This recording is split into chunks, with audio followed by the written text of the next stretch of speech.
Ayan mga kaibigan, dumaan kami dito sa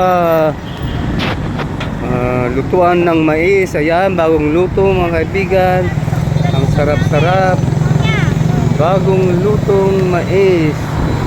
Ayan. Ayan, niluluto na ni nanay at malapit lang maluto. Bagong luto mga kaibigan, ang tanis-tanis na mais ni nanay.